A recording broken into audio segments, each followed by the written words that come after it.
Welcome back to 1010's Podcast. I'm your host, Robbie Brown. Across from me is my co-host, Adam Nielsen. And then across from both of us on Zoom is Dusty Nixon, live from Texas. It's so fast. What's so fast? You. I'm not. I'm slow. Okay. That was a slow intro. Was not. It took 17 seconds. It's now taken us 21 seconds. Thanks for the play-by-play, I guess. See, I'm a color commentator. It just seems like you can say it really quickly. I don't, though. Kind of auctioneering. I could do it faster. You have to work quick Enunciated every word. I mean, just because you enunciate doesn't make it slow. It was slow. We've got to work quick to fit all this into a 2.5 hour podcast. Yeah. Yeah. 3-hour show. We have nothing but time, Robbie. No, I got I don't have anything to talk about. Nothing you want to talk about. Nothing I can talk about. I mean, I can talk about like one thing. I kind of hate you, Robbie. I know, but I can talk about like one thing. What? Oh. This is the NPO one all over again. No. No. I know. I just understand why he doesn't want to talk about it. All right, hold on. I forgot. No, I did it. Never mind. Anyways. So like I sent out my coilovers to get fixed. Yep. We talked about the fact that you went ahead and moved up to the Pro 2-ways. The Hot Boy ones. Yep. That shit came like I sent it to Fortune and like I was like, I'll see it next month or whatever. And then I got an email saying tracking numbers from wherever. And it's like some random FedEx number. Like it wasn't actually from Fortune. So like, okay, that seems awfully scammy. That's the world. Yeah. Delete. So it's in my inbox. I'm like, all right, whatever. And then I get a text message because I have a FedEx account. And it's like, wherever 2 packages from Fortune Auto. I was like, no way. No way. It'd been there was like a week, maybe a week and a half before they shipped it back and had it all upgraded and ready to go. I'm telling you, it's because they listen to the podcast. I can assure you. They saw that. They saw these are the Grid Life ones. These are this guy. This guy. When I had him upgraded to the 510 or the 520s, sorry. They emailed me and asked like, normally we change, we put whatever color to them, but you have the Grid Life colors from when there were trophies or whatever. Right. Do you want to keep that? I was like, yeah, let's just not ruin that. Jesus. So is it still that? Yeah. I think basically just the purple block rings are the because I ended up changing the springs to Swift springs, so those are blue now. Oh, now and then I have the helper springs, so those are like a weird green color. Yeah, those are weird colors. And then but the blue the actual shock tower and stuff that was part of it. And then the Fortune Auto blue remote reservoirs that's just their color now. Right. Yeah. Fancy, Robbie. Oh, Hot Boy shit. Now I gotta have adjustables in the car and under the hood. Now I have to get under the car. Very pumped about that. Right. Yeah. So my big gorilla hands aren't going to destroy the canisters like I did twice now. Well, one was actually one was by my own hand. The other one was by my own foot and hands from crashing the car. Right. Yeah. So what all is different about them now? I know it's remote reservoir versus being on the shock. That's the biggest change, and I do think the oh god, what's the word I'm looking for? Like the actual adjustments are slightly different. I think there's more compression and rebound, and I think the rate, like the dyno of it, is slightly different, but it's still like crazy adjustable. Like you can change it's so adjustable that I could change springs within reason, and then I would still not have to get revalved. Yeah. So that's nice. Because I do have actually different spring rates if I want to try something else. But I've stuck with what I got. Fancy. And then you got the Hot Boy Swift spring package now. Yep. No, I had that before. Oh, did you? Yep. Oh, okay. Yeah, I did that. Are those Fortune bump stops? No, they're the Pro Awesome ones. But what's confusing to me is those are like, I don't know if they replaced them or if they're just clean. They're brand new. They look brand new. I don't know if they're just clean. Because obviously they're a couple years old. Yeah. So I took the coilover out of the package and I'm like looking, I was like, I'm 90% certain those bump stops are brand new. So are they still the right ones? Yeah. I mean, No, it's you're not a Miata, so you're not using your bump stop as part of your suspension package. No, I mean, I could not until he gets that dual element in the giant splitter. Yeah. That's yeah, fair. yeah. That's when I go back to Time Attack. Yeah, there we go. No, I honestly can't decide if they gave me new ones or if they're just clean. They look brand new. Well, I almost feel like they kind of have to be new ones then. I think they sell them. I wonder if just washed them really well. One of the two. I wonder if the upgraded version has a bigger shaft. Hey-o. The shaft has more girth, and so then they have to use a bigger one, a different one. I don't know. I didn't look. I just knew what I wanted, and I was like, "All right, do it." Yeah, I trust you. Make it happen. Yep. So, fun fact: the remote reservoirs on the shocks that we have on our truck are like that same canister. Yeah. Are they? Are those Penske Yeah. on the truck? No, it's a Detroit Speed shock, but I think it was actually made by AFCO. Oh, okay. So I'm sure that canister's kind of a there. Yep.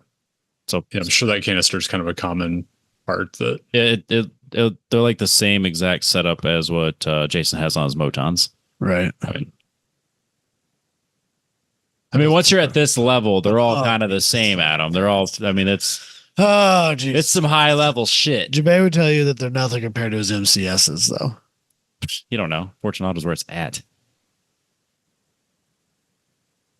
So, well, Jabay's kind of a "what have you done for me lately" kind of a. Yeah, that's the way. That's totally the way. That's how he is. Yeah, totally. Sure. No, super. I mean, yeah, I'm kind of blown away at how fast I got those back because I wasn't expecting them till later in the month. That's kind of why I put them off to them as fast as I could. I was like, yeah, I'll send them now, and we'll get to it when we get to it. And well, now that means you got to get the car back together, Robbie. There's no money in the bananas. You could still make it to Autobahn. No, because I had to pay to fix these but or upgrade them. Just buy a $12 shift fork, get that transmission put back together. Let's go racing. No, I already promised that to somebody else. Somebody else is taking the CDO9. I could do the. I mean, I could drive the CDO1, but it'll end up grenading itself eventually. That's Jabay's problem. And my problem. Because when it fails for me, it doesn't just like, oops, all neutrals. It puts me into the fucking wall. Yeah, maybe you should farther away from the wall. You should put a 480 in there. That way it'll just at least stop pulling and not lock up. Stop. That sounds perfect. You can borrow the one out of my Blazer. I don't use it. But now we're gonna take a step back and regroup, and the last thing I'm gonna do is jump back into a competition setting. So fine. Except for mid-if time trials at Hallett. Yep. Yeah. That's not that far. You'll be there. We had a meet. I missed it, but there was a meeting on Monday to decide the fate of it. So I think we're. What to say? I saw a survey on Facebook the other day, 2 days after it closed, and I was like, "Well, I hope that Robbie is speaking for my behalf. That someone from Texas will be coming." I did actually. I brought that up. I was going to say there's some Texas guys coming up, and I know Austin is doing a good job of getting people local to it because. I mean, we have a pretty decent group coming from Iowa, Kansas City area. Does Austin even still have a car? Yes, I think he still has his that. I think he still has his fit. Does he still? Totally sure. Oh, okay. Yeah. So he's like Oklahoma region's hosting the event for mid-if TT. So, right. So Austin's like the guy. Yeah, I'm in the Oklahoma City like autocross group on Facebook, and there was a guy asking questions about like classing and stuff in there. Yep. It's so straightforward and easy that people are that no one understands it. Yeah. That's the problem. Like it can't be that easy. No, it is. It's literally this Excel sheet. It's not that hard. Right. I assure you. There is a place for you. My car is a Max 4 car. This classing is unfair. Ah, jeez. If you can understand nationals rules, mid-if TT rules should be so easy to understand. If you can understand nationals rules, let us know and we'll have you on the show to explain it because that'd be great. I haven't looked at it in probably a year. It's been a few years, but I can't imagine it got more simple because that's not how things go. But I spent a decent amount of time trying to figure it out, and I got nowhere. The problem was when I was looking at into it. It was like back when I had the 240. Uh-huh. I was like, well, you have an LS swap 240. Welcome to Max. It's like this. Well, the neon wasn't I have- unlimited because we put a cage in it. Yep. Yeah. So Also- like those rules obviously don't apply to mid FTT. So my case is my favorite singled out case in the SCCA National Time Trial Classing. It is stock power, stock weight, but it has solid bushings in it, so it's in max. God, the fucking solid bushings. we have had that question come up. They move you up like 4 classes in solo too. Like you're like straight to street prepared. Straight to street prepared. That does get brought up, like, interiors, bushing, stuff like that. Like we've done, these really minor non-performance type things, and we're like, no, if it's not in the rules, whatever you want, man, it's cool. Don't worry about it. You know what makes a car fast on track? Having power, having tires, having aero, and not weighing very much. Solid bushings. Yeah, Don't forget it. You need those to go fast. Solid steering rack bushings. You need to take that differential bushing that's filled with fluid on the back of your 350Z and replace it with a solid one, and you will instantly drop 5 to 10 seconds a lap. Yeah. Average. Yeah. I can promise you that is not the case. Actually, when my diff was that bad, remember the first time I had it at Gingerman, I was lower than the Fitz because it was a one-wheel peel. Yeah. But it had nothing to do with the diff bushing. Not the bushing, but the diff itself. Yeah. Fixing that made it fast. Oh yeah, a diff can make a huge difference. It can absolutely make or break a car. Yep. But the bushing that holds it to the subframe is not going to make any difference. Makes no difference whatsoever. It just makes it really loud in the car. Yeah. I remember Don putting that in his because it's like a normal mod to get rid of that like fluid filled one that's in the back of the Z. I think it's just get that because they all blow out. And then it's like, just put a real one in there and be done with it. Nope. It's not that much worse. No. Oh, it's noticeable if that's the only change that you make to the car. Yeah. Well, right, but or you have replace them solid mounts everywhere. Yeah. Everything. Replace them all at once. Every single thing is solid. No spirals and solid mounts. Yep. No, not even any Delrin, just aluminum. Everything. It's the best. I still remember, like, you could grab the cage on the NPO one. Like, you grab like the door frame for a car and you can shake it back and forth. Yep. And the car will just pitch back. And even like a pretty well built street car or a pretty well built race car that's built from a street car still has a shocking amount of back and forth playing. Yeah. The NPO one was like, nah, bro, Nothing. I'm just here. Yep. I'm not going to move. Yeah, it was pretty well planted. Yeah, that was wild. Well, it was built as a light car and to sustain aero load. So yeah, like really high aero loads. So whenever we did the shock and spring package on the Camaro in like 2018, I got into like suspension frequency and all that kind of stuff, and was like looking at like street car frequency versus like aggressive street car frequency versus race car frequency, and like had got my head around that a little bit. And that was kind of fun to dive into when I went to when I was looking into like spring rates and stuff like that. I kind of dove into that as well. And him and I had a lot of conversations about it offline. Right. It was good. If you haven't taken half of a winter to just put your car up on jack stands and measure every mounting point on it, you should try it. It's fun. Yeah, that's great. Yeah, that sounds so fun. Not.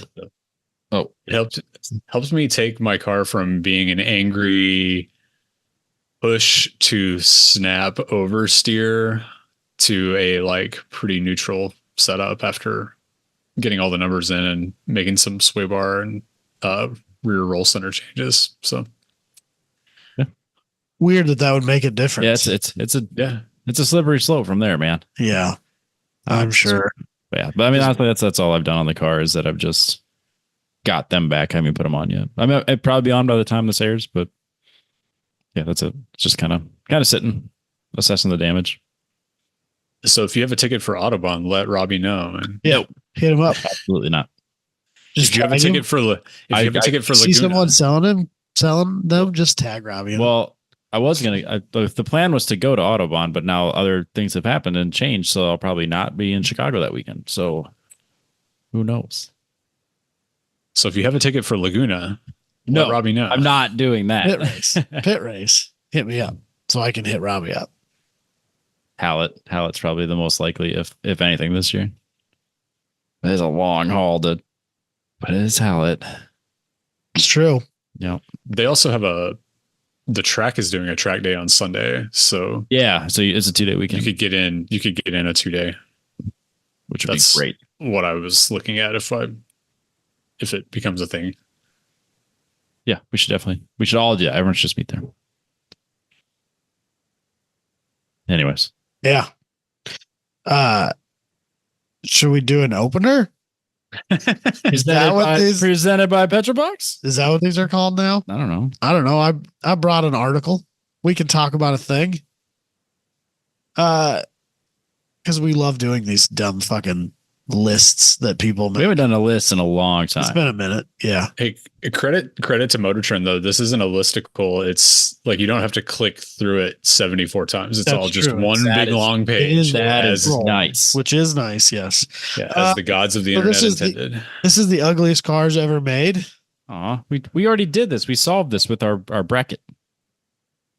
That was worst car though. That was worst car. Oh, it wasn't ugliest. ugliest, was it? It was worse. But also, some of these downright upset me. It's offensive. Well, even the picture of the first two cars, you had an IQ, and then what's that? That's an Alfa Romeo That's it. SZ. Yep. Well, Yeah. technically that one is the Aston. I was going to say that's an Aston Martin Signet. Oh yeah. But either way, which are wonderful. how are either of those on the ugliest car list? And honestly, some of these cars, as we scroll through here, We'll be offended. I don't think they might not be great looking now, but I don't think that they were necessarily ugly in their day. They looked like most every other car that was being made at the time. Okay. So Yeah, ugliest cars ever made, presented by Motortrend. Also, some of these are wildly obscure Okay. to the point where I've never even so much as heard of them.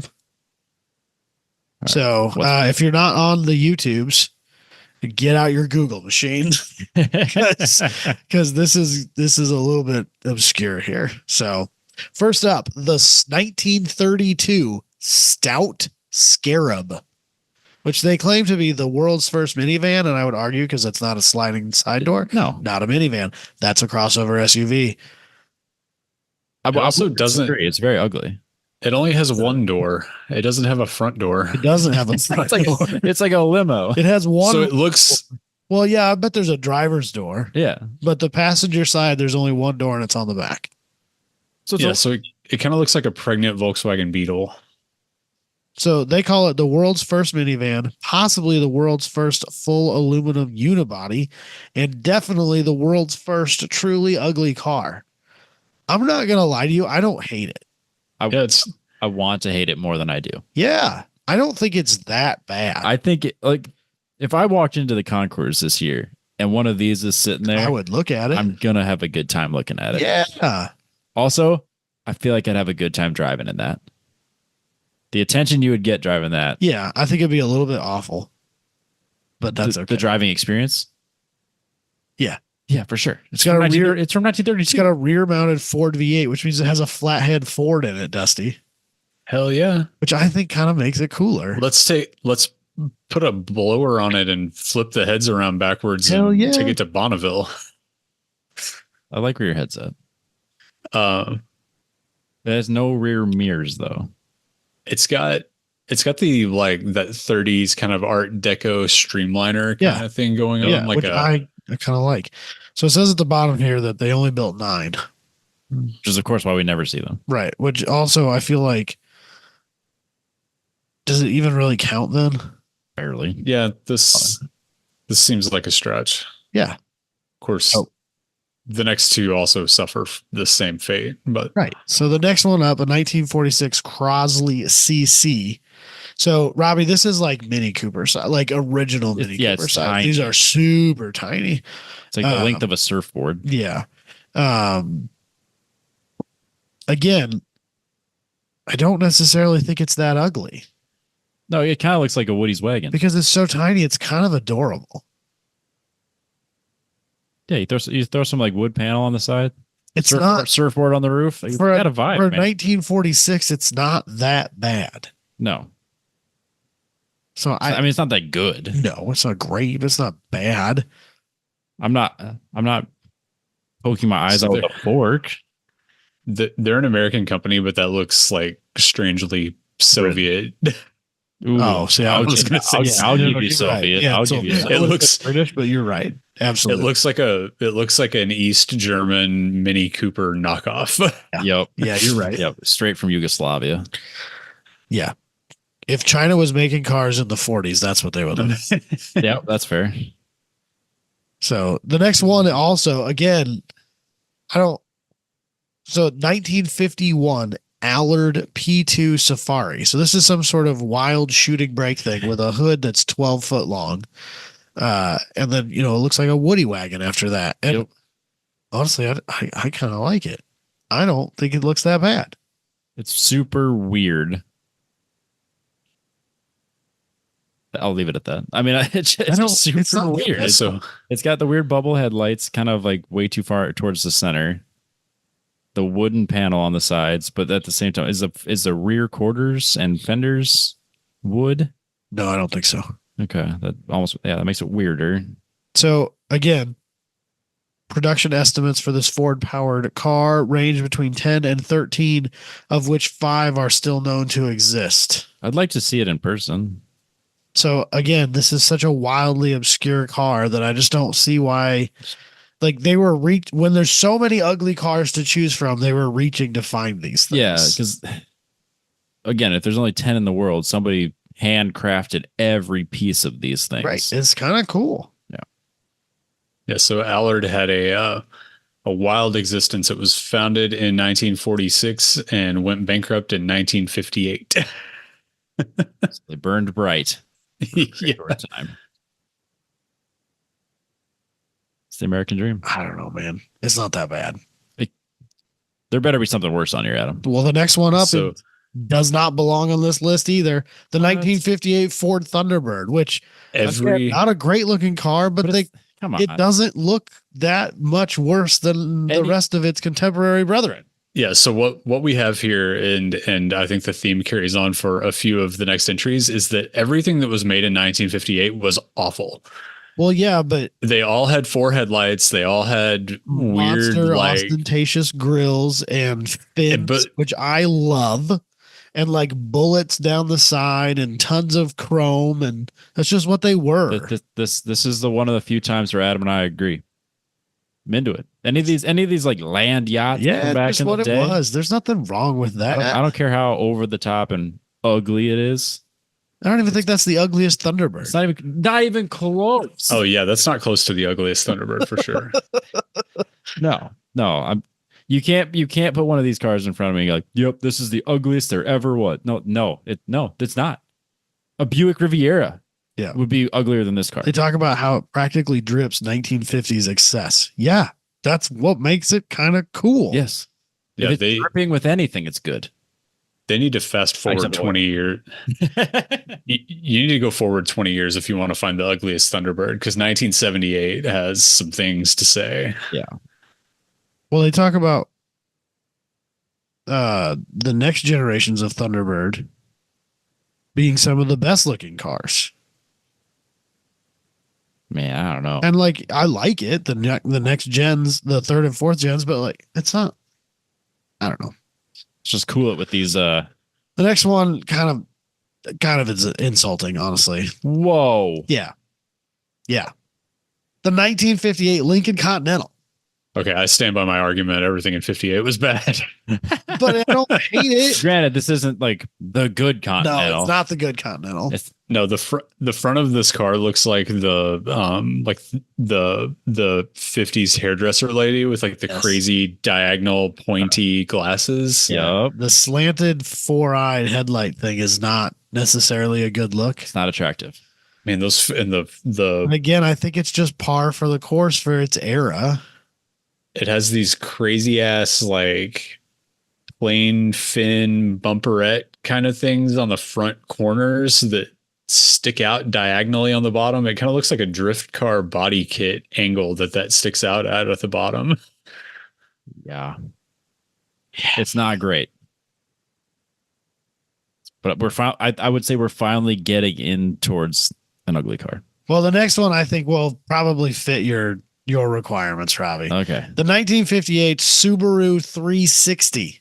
You know, fun fact, I've seen one of these in time attack form, and they're great. But to say the only way you can make this better is to turn it into a Le Mans prototype. A prototype car. Then They're awesome. Then they look great. Then they're cool. Yeah, well, that's just more proof that everything looks cool as a race car. Fact. So, Yeah, it's not great in its stock form. Not even a little bit. no.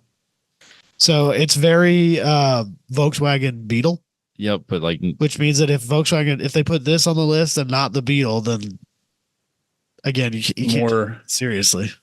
It reminds me more of the BMW Isetta, but like no way, dude. The Isetta slightly more car. The Iseta's cool. yeah, like Yeah, in the same way that this is cool. Yeah. Huh? In the same way that this is cool. No way, dude. The Iseta's way cooler. With that front door. They're not cool. They're cool. None of it's cool. And being ironic and quirky is not cool.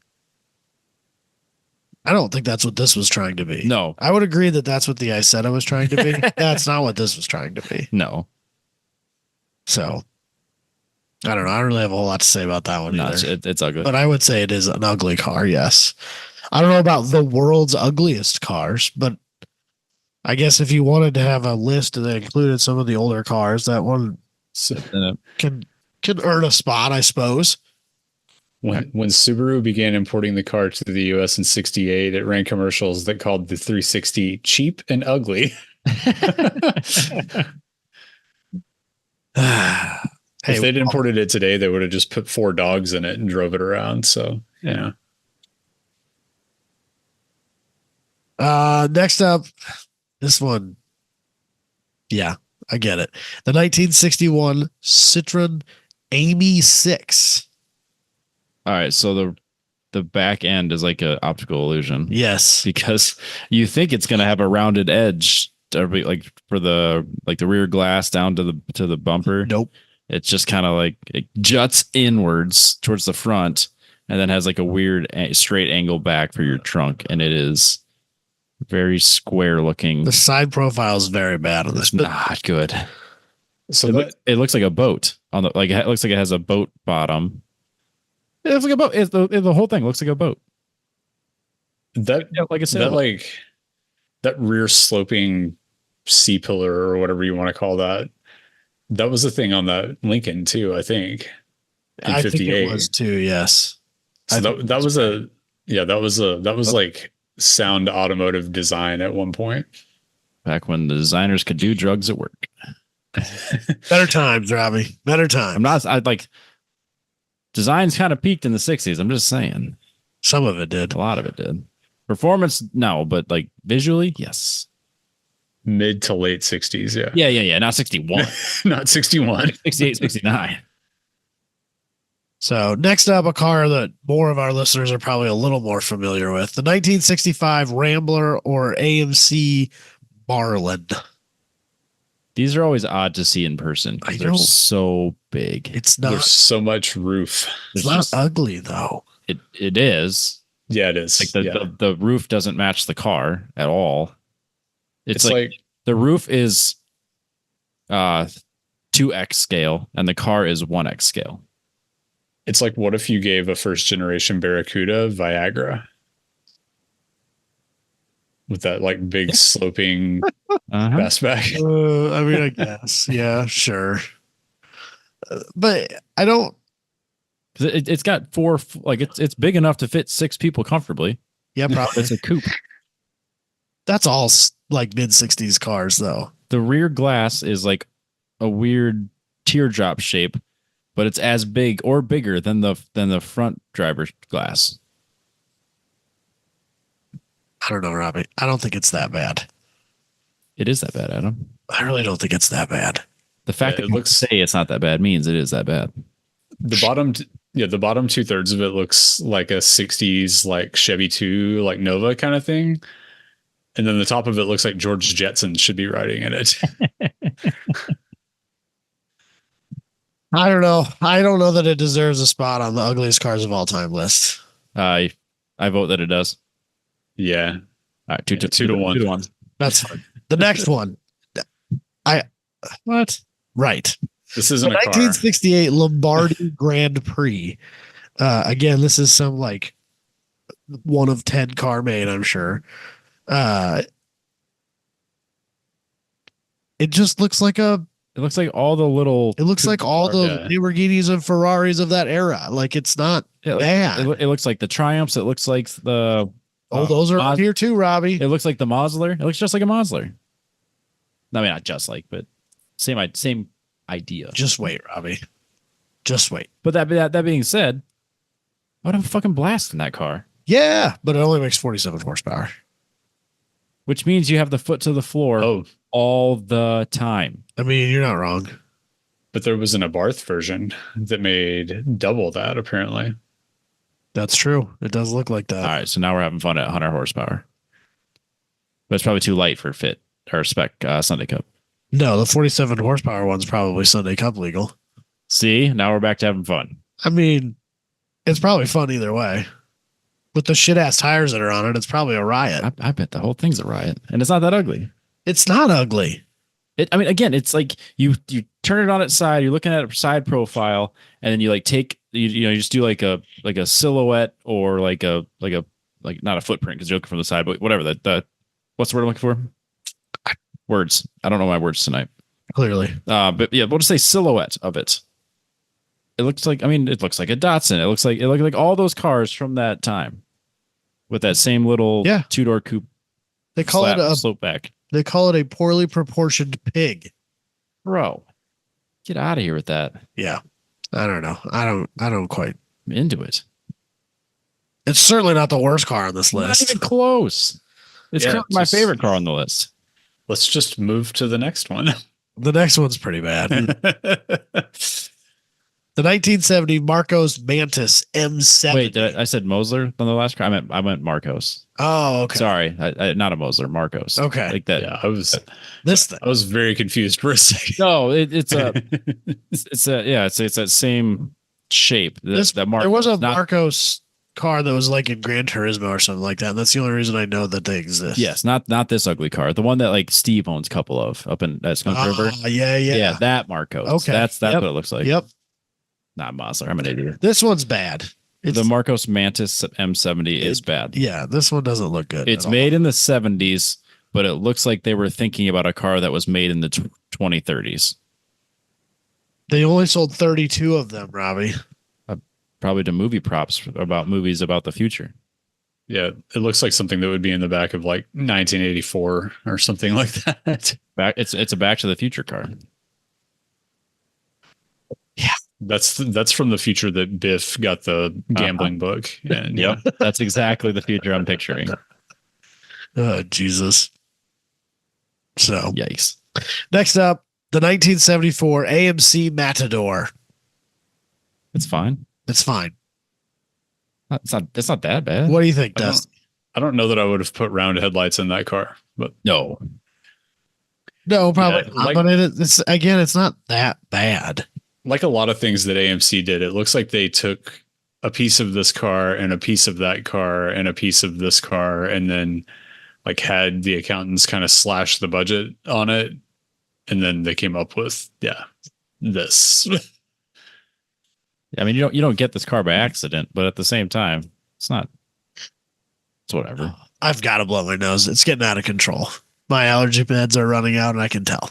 But dude, give me like 2 seconds. That's how that's how you live your life. This poor feller can't even breathe. How can he tell when the meds are wearing off? I don't know when he tells when they're working. Poor guy. Oh, I bet. Like these are really directional mics, so I bet they can hear that. Oh man.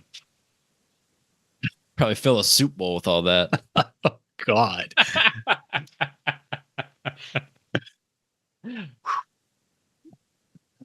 Yeah. Holy cow. He just plugged the toilet. He just filled it with so much snot. I mean, I might have. Oh my goodness.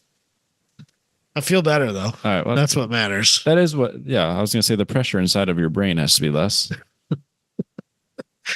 Holy cow. All right. So it's Matador as a pushrod V8. So it's basically an LS. So it's good. I mean, Yeah. What more do you it's a want? thing. Yeah. It's fine. It's not that ugly. No, it's Let's calm down.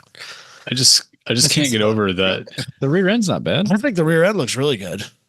I like it. Like, It looks better than the front end. The proportions aren't quite right, but it's not bad. The Corvette style taillight. Yeah.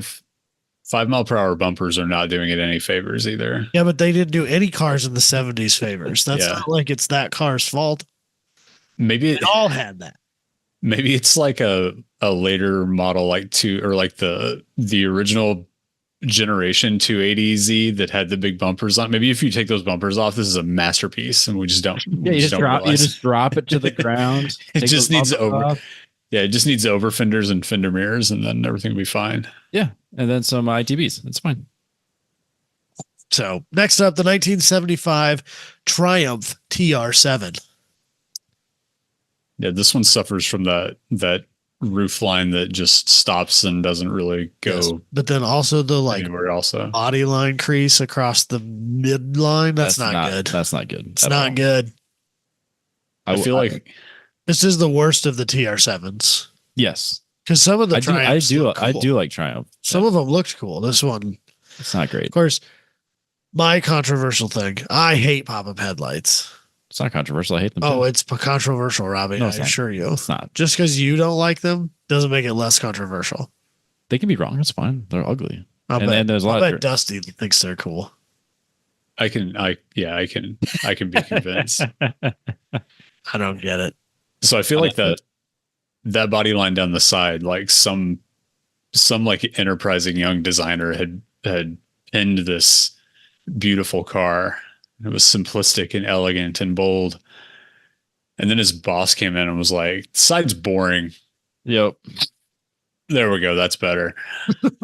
Yeah, but I'm just thinking from like anybody that ever had to do body work to that car, just like recreating that line. It's not just like a small little like just accent line. It's like a crease. it's like a freaking wave. It's a crease. It's got Yeah, and then to it. And then the rear wheel opening like protrudes out from it too. So it gets very compound back there. That being said, I don't hate it. I don't love it. But again, I don't know that it deserves to be on here. No, there's way Well, other like, cars. So the back of where the back of the door meets the rear quarter panel. Yeah. Why aren't they the same height?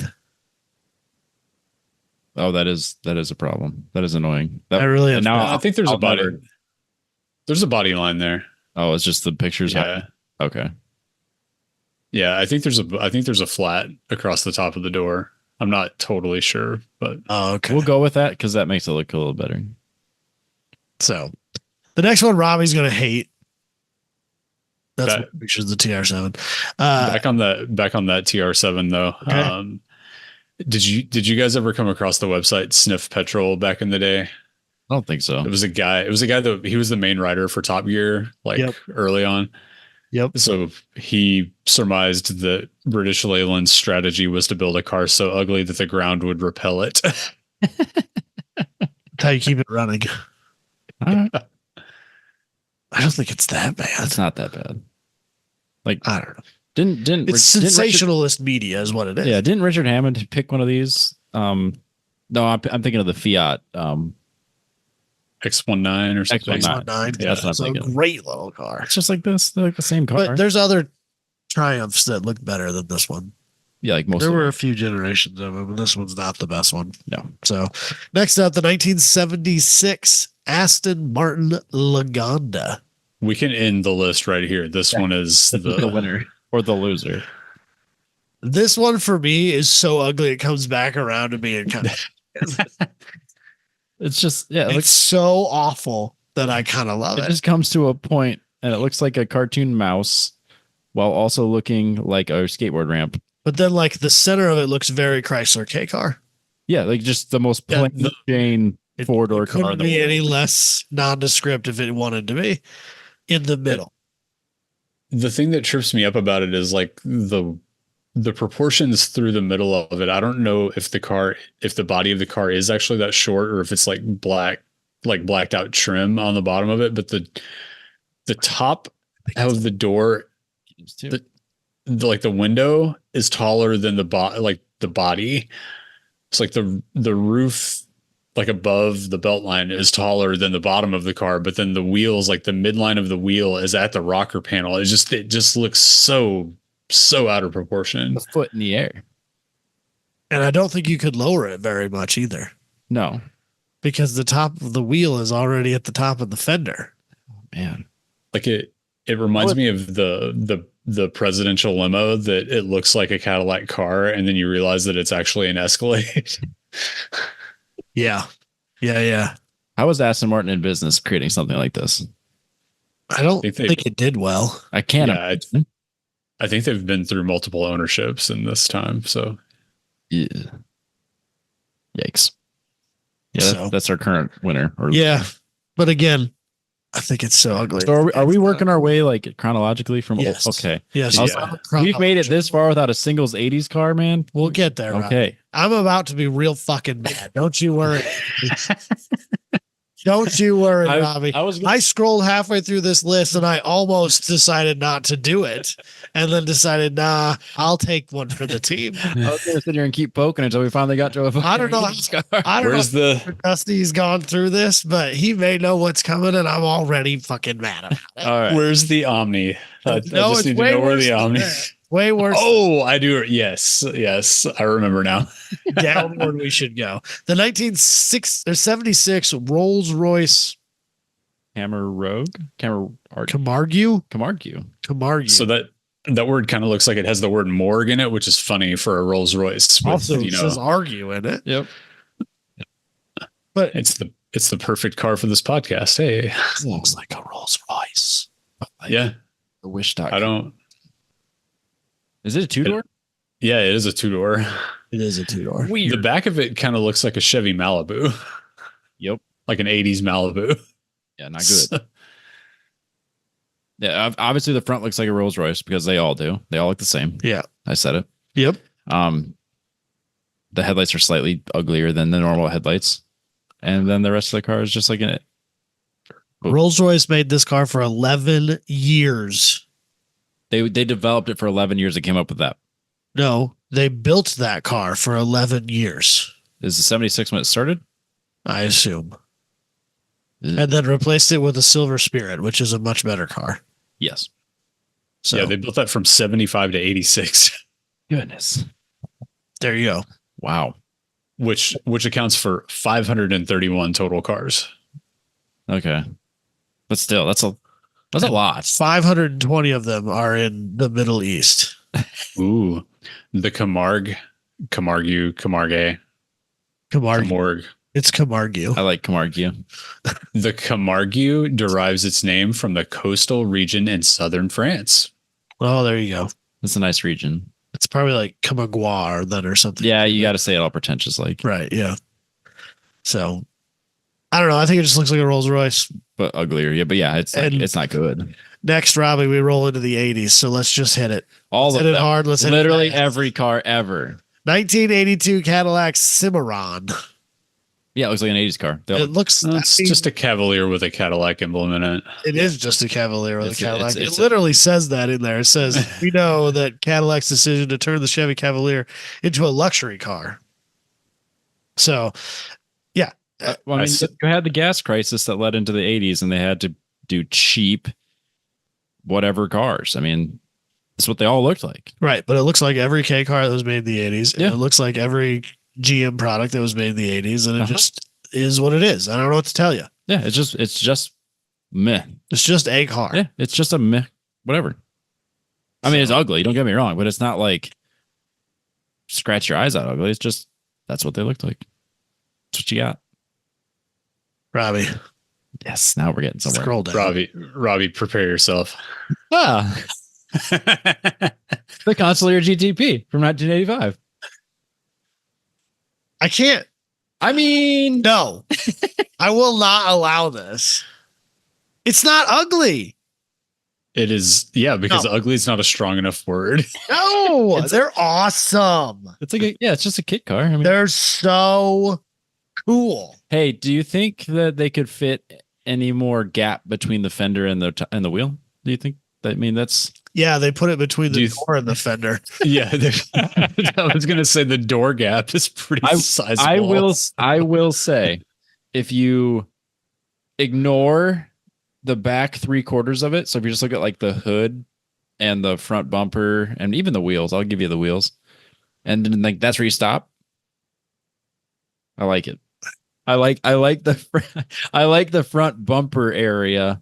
That's very sporty, like a Ferrari. That's very like sport. So But then like it just kind of falls on its face, and then that roll hoop isn't saving anybody in a crash. Scroll down to the next picture they have here, Robbie, and tell me that car doesn't look flipping rad. That car looks cool. Why is that so much different than the one that we showed up here? Because it's a later gen. Oh, it's a hard top. Face. So the hard top, yes. the hard top makes a world of difference. It's also the one on the back on that first picture is a hard top too, but yeah. It's different headlight assemblies and stuff like that. Well, get rid of that weird like what's louvers? Louvers. Yeah, get rid of the rear.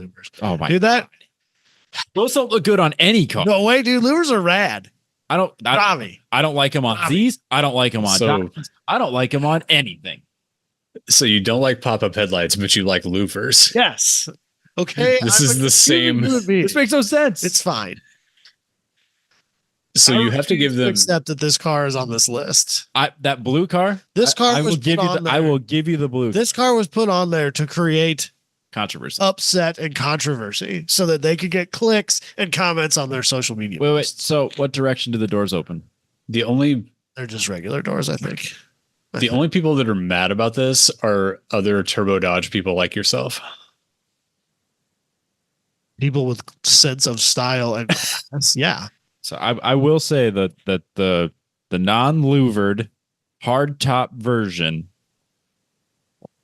is in the right direction. Everything else can go straight in the trash. You want to? Nope. You have to give them credit that this car was built in 1985, and 18 years later, the organizers of the Grand American Road Racing Championship Series used it as the pattern for the first generation Daytona prototype.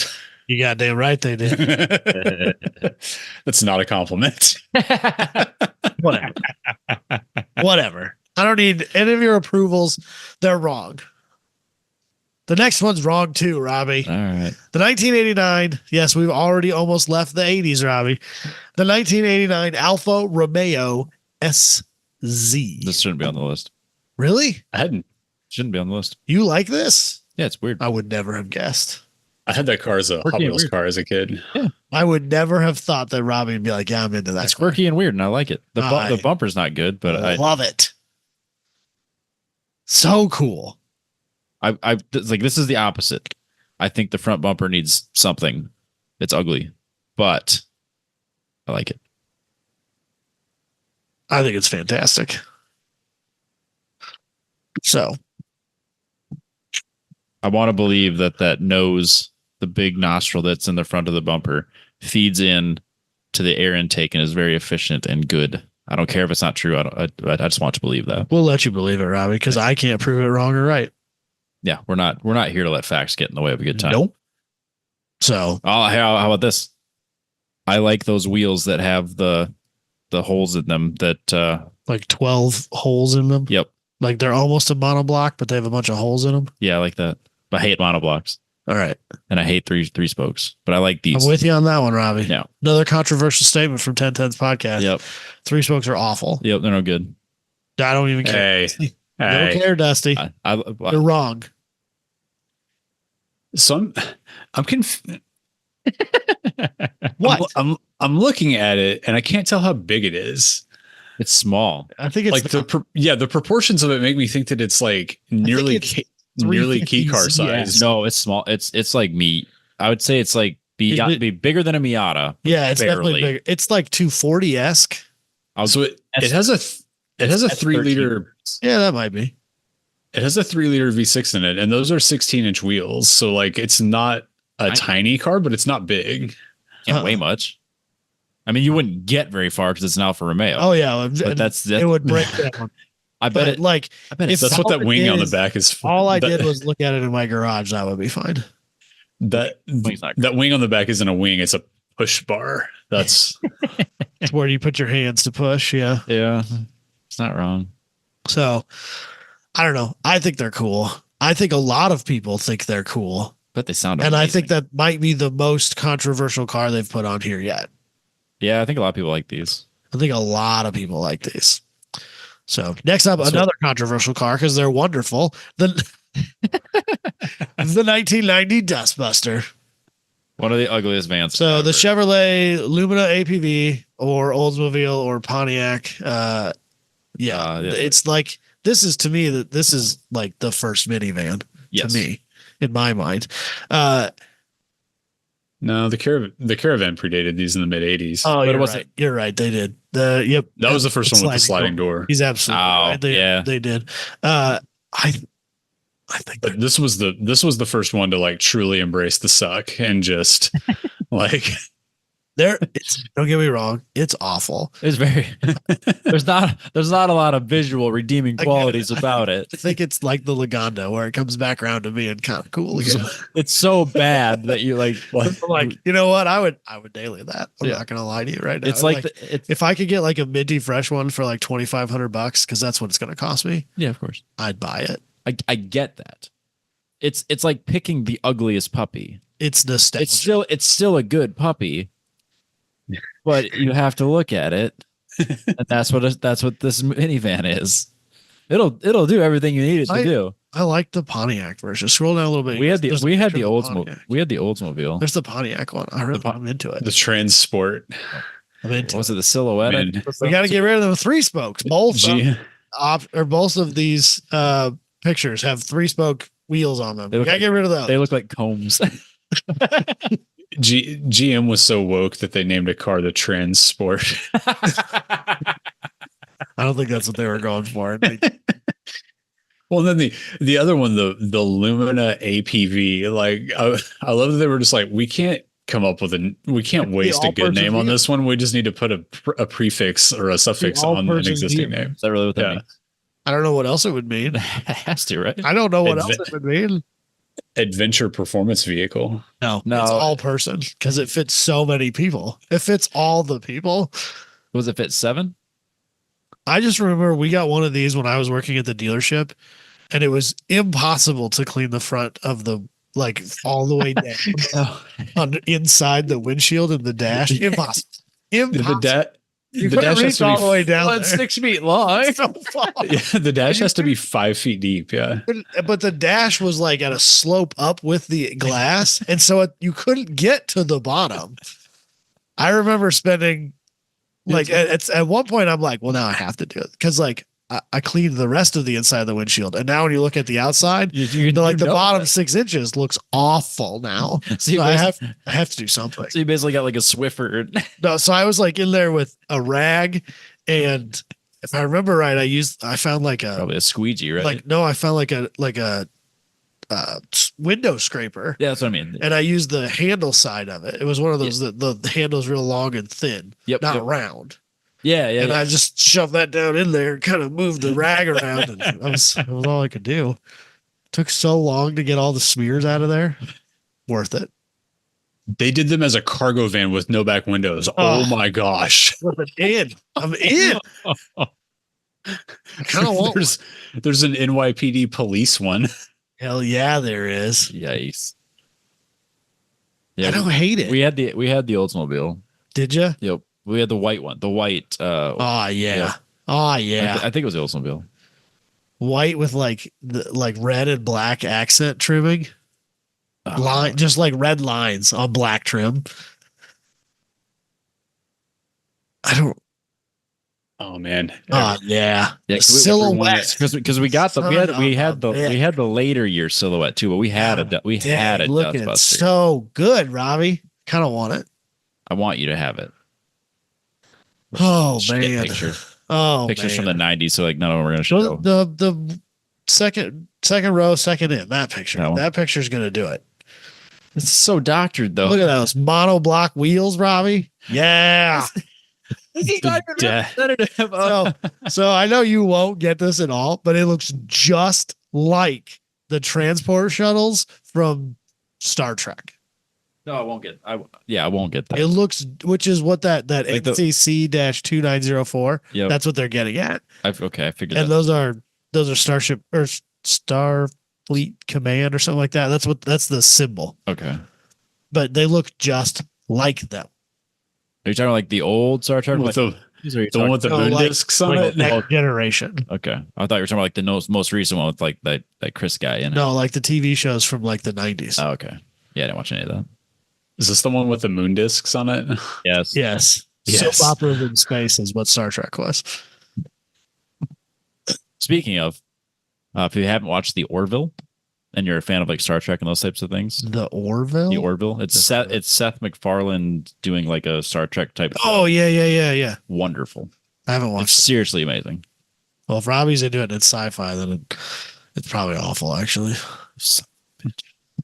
Do you hate Family Guy? No.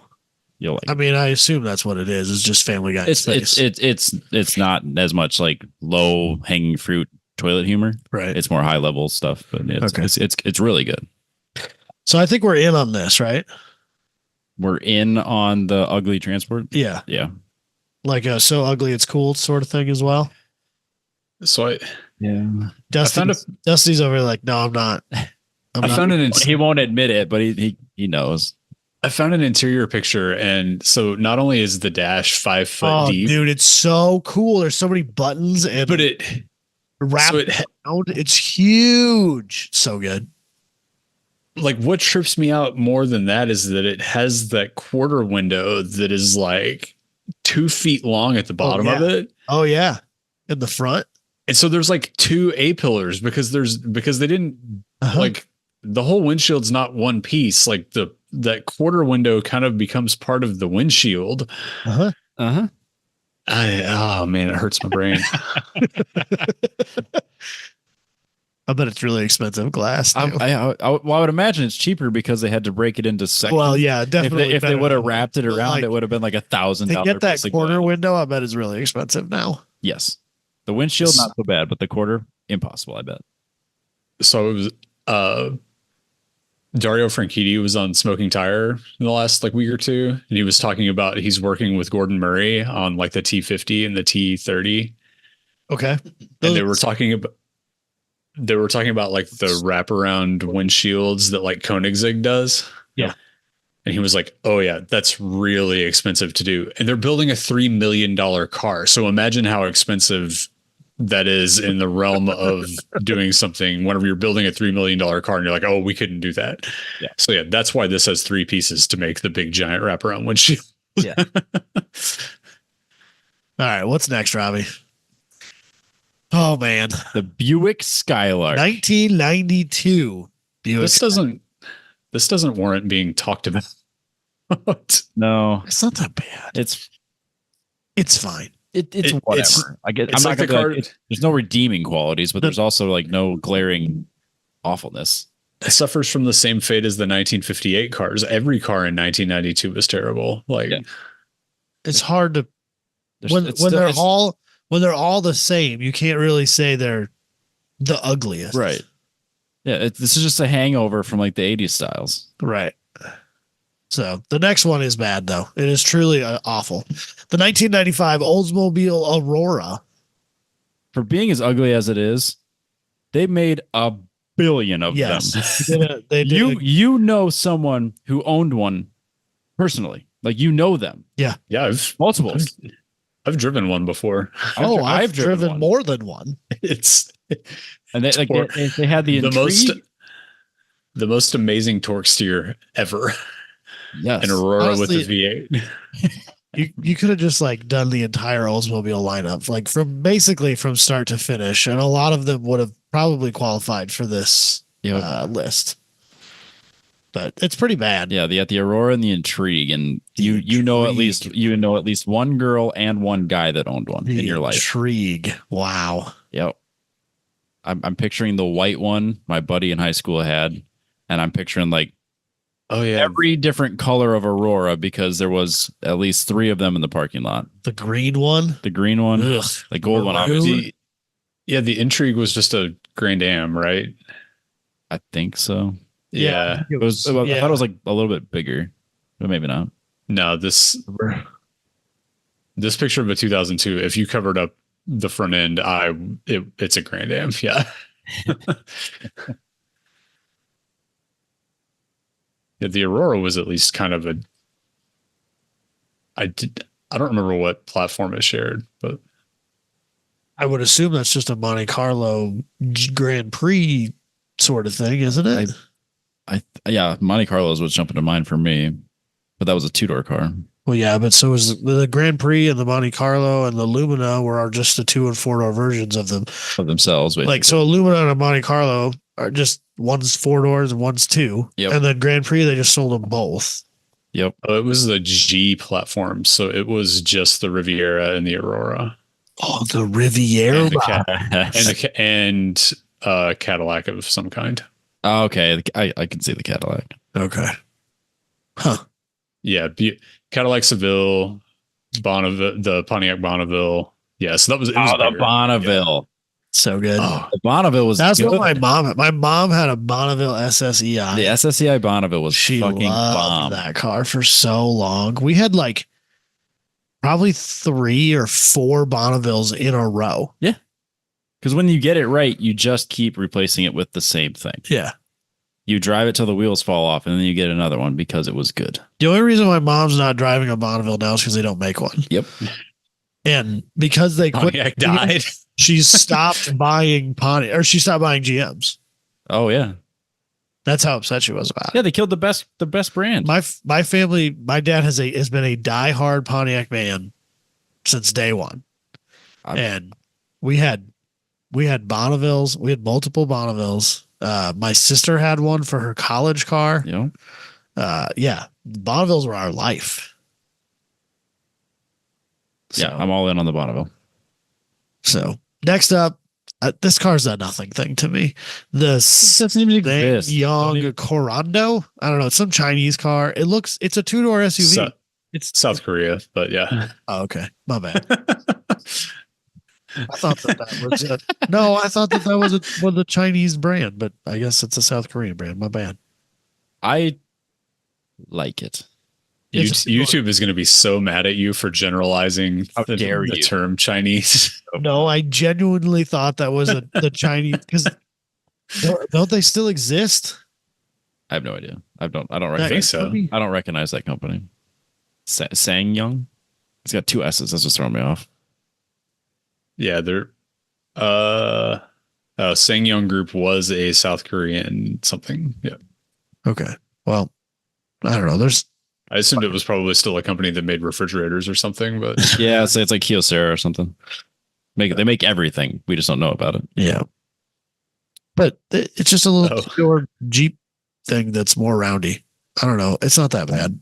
It's not that ugly. I don't understand what they're mad about. No, I like it a lot actually. It reminds me of what was it? it looks like that Suzuki. Yeah, is it not? It's not a Jimmy. What's it called? It's what Jimny. I kept. Yeah, Jimny because I saw them With at an Europe. N. Yeah, Jimny. they were awesome. I wanted one so bad. Jimnys are cool. It looks like this, but it has a roof rack and a better front bumper. Yeah, Jimnys are cool. What's the little 2-seater Suzuki Samurai. X? The Grand Vitara? No, the C90? The thing we X. tried to The get li- Robbie to buy. The little bubble Yeah. cup I couldn't buy. That lady never answered him on. No, that lady didn't answer here locally. And then that guy. The guy called thought me. we were trying to scam him. I had cash in hand, man. I was ready. X90. Yeah. That's the X9. Just X. yeah. Yeah.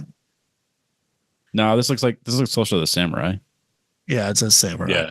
wannabe knockoff thing. but it's a little 2-door tiny crossover or 2-door SUV crossover thing. Yeah. And it's great. It looks body on frame-ish. I'm into it. Yeah, I like it a lot.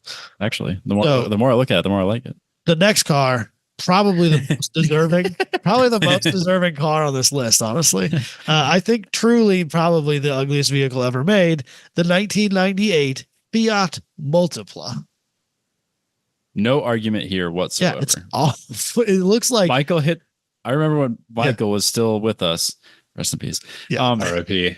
I remember when he described the Fiat Multipla on the show years ago. Yeah. Like one of the like first 100 episodes, he was talking about how like the top half was designed by someone different than the bottom half, and he just went on a rant. And it was probably one of the funniest bits on the podcast we've ever done. So many off mic F bombs. Wow. That's so bad. It's one of those designs that you can't believe made it to It doesn't production. make any sense. So I feel like I lump Fiat in with Renault and Citroen in thinking that they're French because the cars are so damn weird. Yeah. Well, speaking of Renault, That's up what the I'm 2002 Renault Avantime. Yeah, didn't that make it pretty far in our worst car I list? thought the Multipla did. The Multipla did for sure, but I thought the I don't Avantime remember did. this thing being in that list. I don't know. Maybe it was. This is an awful car. It's not good. It has that same like it's implied overhang in the back. I Like think it's like fit sized though, isn't it? Has to be. It's only like a little tiny Ford, like it's almost like a Sonic in size. Because there's nothing behind there's hardly anything behind the back seats. Yeah, so, there's so it's smaller than the Sonic. it also has oddly large quarter windows in front of the front door, like the Dustbuster Hey man, vans for do. safety, it gives you so much more room or like visual space. You say that, but look at the A and AA pillar. Uh-huh. They're like gigantically covered with trim. You can't see nothing. Imagine how worse it would be if they just made that all one big solid piece, though. You can see everything. Nah, you need that. But it also has like a really weird greenhouse effect. I feel like the amount of glass and amount of like Can't cool it. way you can see into the car. It's always is hot in there. Yep. It's always hot. I want to say I'm guessing it has like a sunroof, so it's just all glass. It's all glass. It's like a Scion. It's XB never not with- hot. Yeah, it's the XB with the the TC that had glass the whole way back. Three panes of glass on the Yep. roof. Yep. Yeah. Awful. So I don't know. I don't have much to say about it. It's not good. It's not great. It's French. That's fair. So next up, I don't really understand why this is on I at all. I take offense. The 2004 Infiniti QX50. It does look kind of stub nosed, like they ran it into something. It's a little short, but the front of it. Well, it looks like it's pushed in. yeah, it needs like another few inches in the front, but So But the rest of it, there's just nothing wrong with this I car. don't know. It's Or not. SUV, whatever. It's not that bad. so for a while there was a bunch of these running around in suburban North DFW area in Texas. Yeah, we get it. And my wife and I started calling them belugas because it looks like a beluga whale, Okay, I can see that. especially if it's white. Yeah, Yeah, it's not it is the perfect summary of 2000s Infinity styling. Like I don't know. I guess I never I- looked at that and went, man, that's ugly. The only thing I like again now that we're sitting there and we're critiquing it, of Right. course, Exactly. the fact that the doors they have like an arch, and then the rears have an arch down, and then the back glass for the third row is just like a square. So like there's no continuity so you have like sweeping angles and curves, and then you get to just squares. As a father, the rear door handle placement, awful. But it looks yep, you're opening that thing until that kid's like 12 years old. Yep. Yeah. My 8-year-old would struggle to open that door. 100%. If you want to feel better about how this looks, go look up the Nissan Armada from the same year because it's. But they're just, saying that that's the good looking one. Yeah, they say that. no. They say got that Nissan Armada, which the Infinity's SUV was based on, wasn't a bad looking vehicle. So how did the QX56 end up so ugly? no, they're wrong. Hold on, I'm pulling up Yeah, the new ones. Pull up new ones. Yeah, you need like Oh, 2000. They look essentially the same. Just the Nissan has more like pokey things sticking out in random places on it. The Armada looks better. But I mean, like, neither one of them was like terrible. The Armada doesn't look remarkably better. Here's a white one. It does the same thing with the windows. Yeah. A little I'd bit. say the only thing different is the front It's bumpers just the grill. Nah, and the grill. they can't say that. They can't say Yeah, the Armada is good looking and the QX56 is ugly. Nope. They're the same. They're the same. Yeah, I think the Armada's got a little more pronounced like flare around the wheel openings too. But yeah. No. I mean, it does look better with a boxier front end, like with the Nissan grill, but I mean, it's nothing different. So next up, 2007 Jeep Compass. Yeah, it's ugly. Very ugly. It is ugly, but they sold 11 billion of them. I don't know about the Compass. I know they sold the piss out of the Liberties. No, they sold a bunch of these too. I don't remember seeing it. Yeah. And they're almost all off the road now too. Oh yeah, yeah, they would. Because they were so terrible. Based on the Dodge Caliber. You don't say. Yeah, the front ends are just no good. They changed the front ends though shortly after 07 though, Probably. which is what, and you'll see the 08s and stuff more often. But 4 years before restyling it to look like the baby Ugh. Grand Cherokee. yeah, that's the one I'm used to seeing. Yep. 4 years they ran this first version before they facelifted it. Yikes! Made it look like more like a Grand Cherokee. Yeah, I can't believe it's taken 4 years to do that. The current one is substantially Well, better. Robbie, you know how long it takes to do anything in in corporate America. I can't believe anything gets done. Robbie had a good bitch session before we started. It's fine. No corporations. Okay. so let's play a quick Jeep quiz. Okay. Let's go in order of smallest to largest. Oh fuck! Okay. Jeep Renegade, Uh-huh. Jeep Cherokee, No. Jeep Compass, Jeep Commander. Okay. So I already forgot what the order was. is the Compass smaller than the The- Renegade? The Renegade, then Did Compass. they make the Compass and the Renegade simultaneously? Are you on the active website right now? Like what's available today? I'm on the Wikipedia page for the Compass. Well, that's not 100% accurate because I was informed that my VQ knowledge is biased based on Wikipedia knowledge, and it turns out it wasn't 100% accurate Uh-oh. because he looked at the VIN tag of his VIN for the HR. It's the same displacement as my VQ, even though See, we've argued about this. so Matt Beck actually on the way to Road America, I think he'd been listening to the podcast and he kind of freaked out because he put an HR into his 240 Instead of the LS, yeah. and he messaged me and he was like, so Robbie got me freaked out a little bit and I checked the VIN tag Yep. because he pulled it from a G35, like a later G35 sedan. Okay. And yeah, the tag under the hood on the G35 said 3498. And I was like, okay, I'll go check mine. And if it's the same, I'll confirm. And if it's not, we never spoke. So I'm taking it was the same. It's the same. As And we're talking about it. Yeah. So then I got home and went and checked it. And I was like, hey, everything's good. Yeah, he sent it to me. I was like, I know nothing about VQs then, because the DE to the HR is a remarkably different engine, but apparently the displacement's exactly the same. Huh. Or at least that's what they told the EPA, one of the two. Yeah, that's what's on the tag. That's all that matters.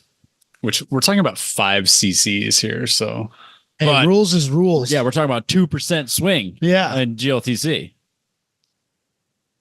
Rules is rules, man. Yep. That means Robbie's HR swapping this winter. Absolutely not. I'll just run with what I got, man. it's all the fun of doing an LS swap without Any of the fun results. yeah. So, okay. Renegade, I think, is smaller than. No. No, the Compass is the smallest. You think Compass is smaller than a the Renegade? Compass is tiny. But so is a Renegade. We're talking the difference of like 5 displacement here. 5 cc's. Yeah. Okay. Robbie's saying Compass. I'm saying Renegade. And then Compass. You're saying Compass and then Renegade? Yes. Followed by And then Liberty? and then whatever the last. Liberty's not a thing anymore. All right. Well, then what are the four? Apparently, Renegade's also not a thing anymore. I didn't think it Looking at their was. current website. It was like So the Wikipedia page for the Compass says it is positioned between the smaller Renegade and larger Cherokee. Yeah, because the Renegade was super tiny. I was right then, right? Or is I that- guess I thought the Renegade was smaller. No, that's what you just said. So you were right. I was wrong. Oh, I was right. Yeah. Yeah. I completely forgot already. That's how important Jeep. They're- No, just, Yeah, they're all just Fiats underneath. So. The only- Renegade's just a 500L. the only thing that matters to me is that Jess didn't buy a Jeep. No, she bought a Bronco. Yes, which is just an Escape. There are so It's an many Broncos, Robbie. Yes. I thought for sure it was her that I saw driving down the road one day Well, because she was driving like this girl, and this was around the time that I'm pretty sure Jess was travel nursing in Nevada. which she does often. Right. She was driving like 62 down the interstate. Oh, that's definitely not good. And so, and I blitzed by her, and I just caught, and she had a sticker on the back of the Blazer or the Bronco Yep. that said, "Tell your dog I said hi," which is a thing I could see Jess having. 100%. Totally reasonable. Yep. And it just right by her at 80 miles an hour, as one does. And it looked like Jess. I thought it was Jess. And I was going to tell you to tell her to put her fucking foot in it. I can assure you, she's not going 62 under any circumstance. But in fairness, if you passed a Bronco Sport, odds were it was going to have a blonde girl driving it. You're not wrong. It's the new Jeep Liberty or the new Jeep, Cherokee Yeah. You're not wrong. Jeep Wrangler. Wrangler. So that's how much I know my Jeeps. Yeah. What's next, Robbie? The Jeep. No, I'm kidding. I mean, This it is- should be. This doesn't count. It's like they made like 3 of these. It's a 2008 Yeah. Mitsuoka Gallu. Some Japanese BS. Are you sure it's Japanese? Yes, I'm reading it, Robbie. This time I read to make sure. 10 Tenths podcast is racially insensitive. It's nothing else. Hey, if we finally get canceled, we can stop doing it. If we get canceled, maybe that'll be the big break we needed. That oh shit. We'd have to do it every day then. Ugh. Maybe I could quit my job. Here comes the Spotify contract. Exactly. Yeah, we noticed you had like a huge spike in listens. Yeah, because everyone called us racist because we screwed up Chinese and South Korean in one thing. Oof. They finish this by saying, if this were a horse, we'd send it to the Galoo factory. Oh God. I'm canceling Is that my how you Motortrend pronounce it? subscription. Is that how you pronounce Galoo then? I think it's Galoo. I think it's Gallu. I think it's Galoo. It's value with the G. It's I saw it as Galoo. Gallu. I don't care if the pun works. But then it goes to the Galoo factory, Robbie, which but I love puns. I hate that. That's awful. maybe this car is good Gallu. God damn it. God damn it. We'll catch everybody that- next week. Yeah, it looks like a Wish.com version of a Rolls Royce. Yeah. But it's more rounded like a Bentley. But it's got Japanese reliability. So maybe it's not bad. Does it though? We don't know. Just because it was made there. From the angle of the photo, the back of it kind of looks like the blob eye Ford Taurus. I was gonna say a Maxima. There's no way it's not built on some other platform. It's a Nissan Maxima with a Rolls Royce is. front end. It probably is. In which case, I'm more into it because it's a Nissan Maxima, and that was actually a really nice car. Oh, Jesus. Except for that CVT. That's a problem. So, anyway, next up, one of my favorite cars of all time. Flippin' love this flippin' thing. The 2011 Aston Martin Signet. Which is a Scion IQ with an Aston Martin badge on it, and it is glorious in every way. Michael Beck was way out on these. Robbie and I are way in on these. The IQ is one of the few cars that all three of us could agree on at the time. Dusty, how do you feel? I do understand why Aston did it for emissions purposes Yes. and for the lulls, but Hey man, I'll support anybody doing something on that scale. For yeah. Are you kidding me? No, if I didn't have to drive on a highway with F350s doing 87 miles an hour, an IQ would be an awesome commuter car. But yeah, so It came with like yeah, a why not? transmission though, didn't they? Yeah, they only come with a CVT. Yeah. The fact that they didn't come with a manual is a giant swing and a miss. Yep. So But yeah, this doesn't need to be on the list even for 1 second. no, it's cool. It's better looking than the IQ. If you're going to put one of them on It there, has to. it should have been the IQ. Yes. But I love the IQ, and it does not deserve to be on this list either. Correct. Next up, another car that I don't know that I necessarily agree belongs on this list. The 2012 Mini Cooper Coupe. Yeah, they're ugly as hell. I kind of like them. Nope.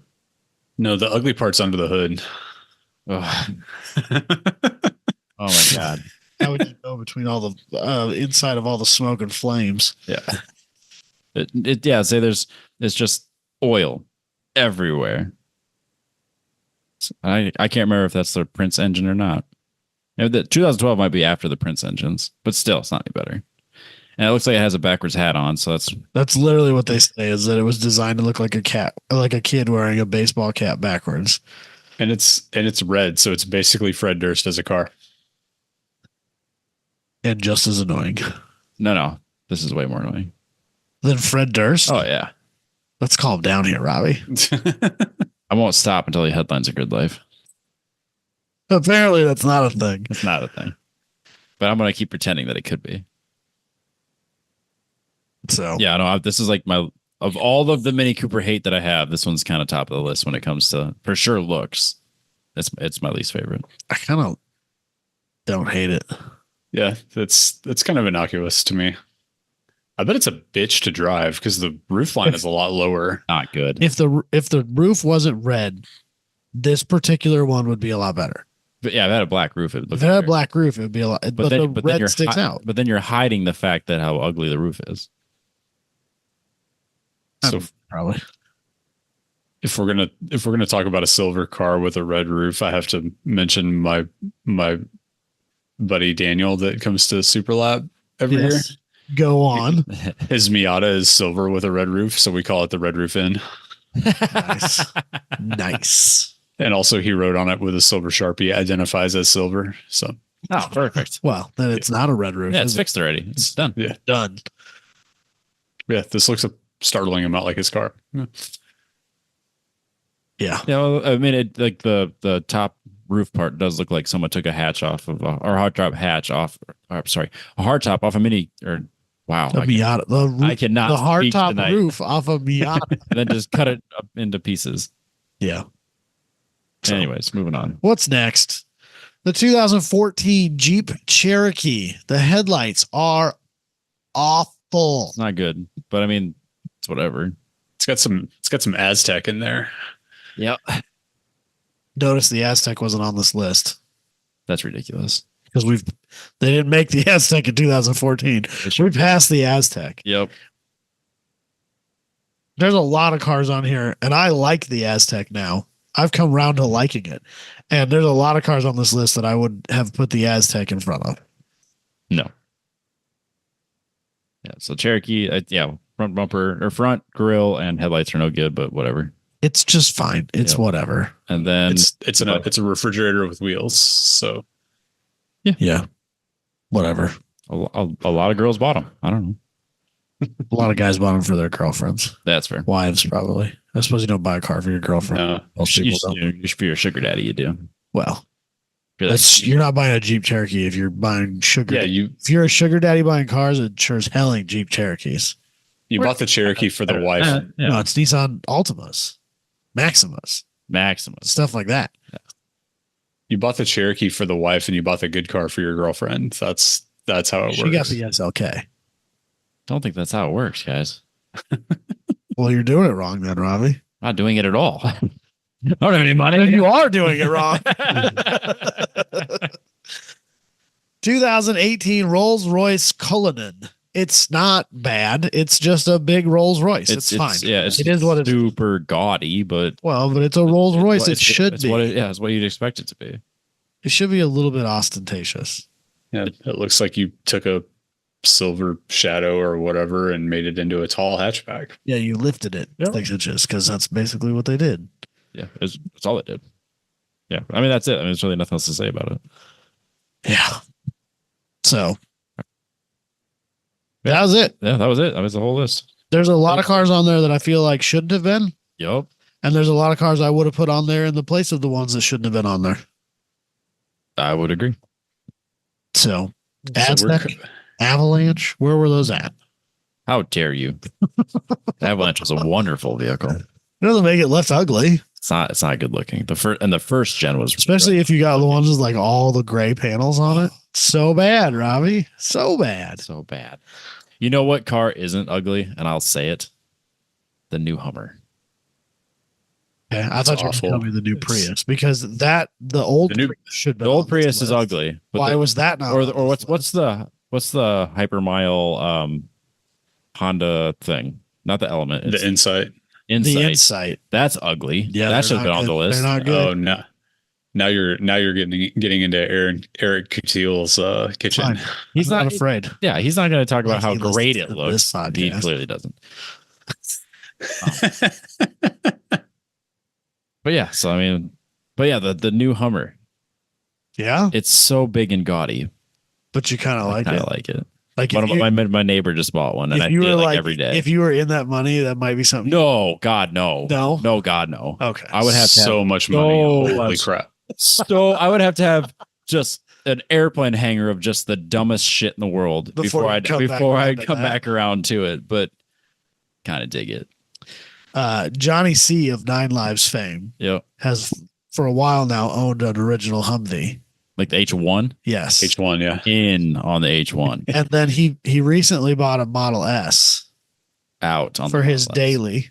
He bought a Plaid. Plaid. because of course they do. But like I feel like he should have bought He The should new he should have Hummer. bought the new Hummer. right to go to park in his garage next to his Humvee. Yes, That would have been he did it wrong. a great 2-car garage.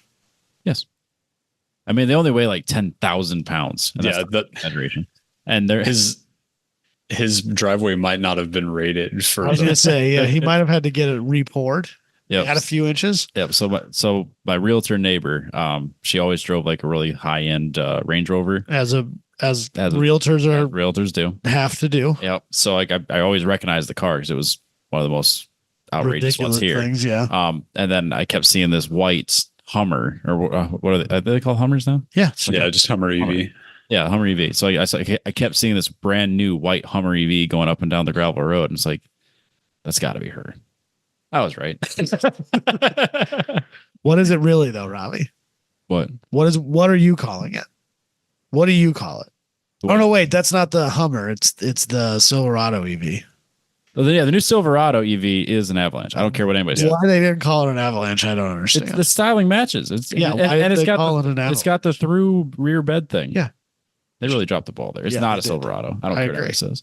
Well, where they dropped the ball on that is they should have just stuck an electric motor in the ass end of a real truck and just sold it as a Silverado EV, like they did with the F-150. F-150 knocked it out of the park.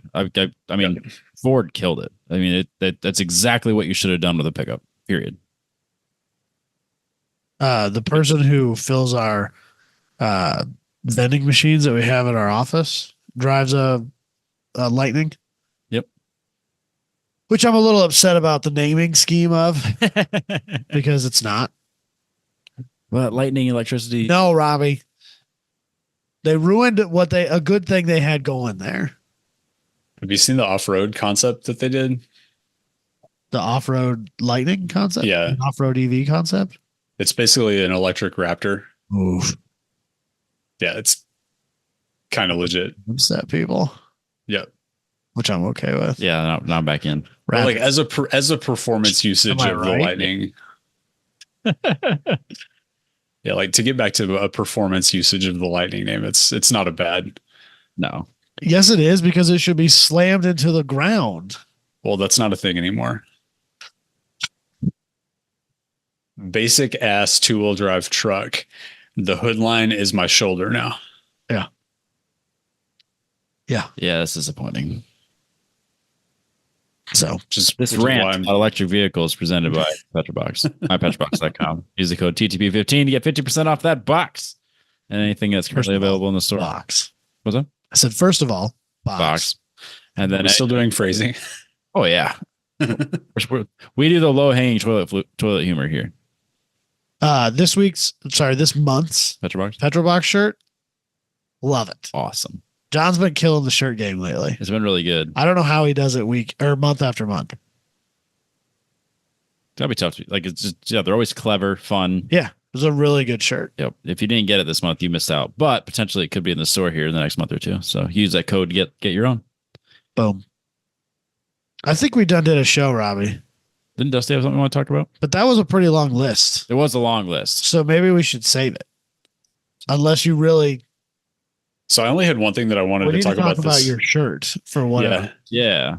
So if you're not watching on YouTube, I'm wearing an authentic Williams Racing T-shirt from last season, and I'm wearing that because we needed to pour one out for the only American in Formula One, Logan Sargent, because he got shit canned this week. Are you I annoyed by this? No, I'm annoyed by the fact that he referred to him as the American Logan Sargent. Okay. He's not an American? He was born in Florida, moved to Europe, and did all of his racing career in Europe. Well, that was the only way he was going to get to Formula One. So, yeah. So for the last however many years he's been any form of Formula One, like, working his way up, it's always been the American Logan Sargent. If you watch any race over the last year or so, it's the American Logan Sargent. Okay. And they have that's his part of his name. that is how they say it every race. The American Logan Sargent. And they have been pushing it down our throats that we as Americans should be proud of him. It's a very subtle, like they don't say it, but it's just like the American Logan Sargent. So we Americans have a driver to cheer for. That's our American driver. Okay. And it just always irked me that like stop shoving it down our throats. Well, we don't have an American team to cheer for because Haas is just in Europe, and they all are. That's just where they have to be. Yeah, I don't know. Yeah, if you want to cheer for Americans, watch NASCAR. Well, so my thing with Haas has been, okay, you're going to suck no matter what. Put Joseph Newgarden in the damn car. Like at least give us some semblance of connection to the flag that you race under. Like they're going to be at the back of the grid. They're going to be Europeans. Yeah. Well, instead of having Grosjean and Magnussen in there for 4 years, like pull somebody from IndyCar that we kind of know a little bit. There are plenty of drivers that could have made that jump. Yeah.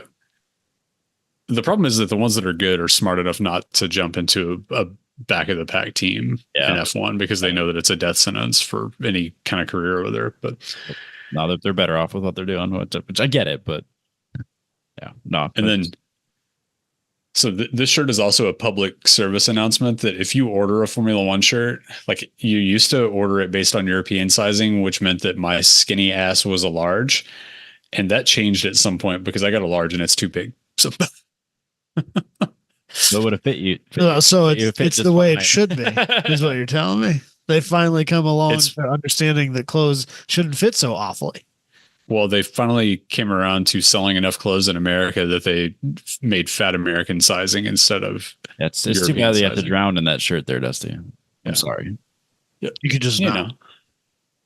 Because it cost him $75. He's got to wear it. But it's not orange. So he bought the wrong one. Yeah, it should have been McLaren. Well, I also have a McLaren hoodie. So. Attaboy. That cost him $125. No, I got him. This one was a present, but it was all during like the clearance at the end of the 23 season. He's wearing last year's shirt. He made sure to mention that, which I think means that it was on sale. Yes. Yeah, so like if you order it from the F1 site, like website, they're very expensive. But like what I thought was odd, maybe not odd, but like shocking at Le Mans was just like how, things were kind of expensive, but like it wasn't crazy price gouge. But all the Formula One gear, even in Venice, they had like shops that just sold like Formula One shit and like Ferrari branded stuff or whatever. Right. It was still $100 t-shirts. Yeah, But so like you could get an IMSA or a WEC or Le Mans shirt for like, $25 or euro or whatever.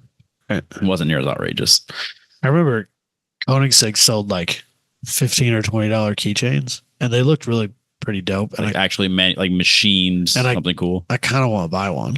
I get it. At one point, they sold it. I don't know if they still do, but like that was kind of cool. Oh yeah. And like that's the closest I'm ever going to get to owning a Koenigsegg. So I get it. I'll give the coolest man in the world my $20. It is what it is. Yeah.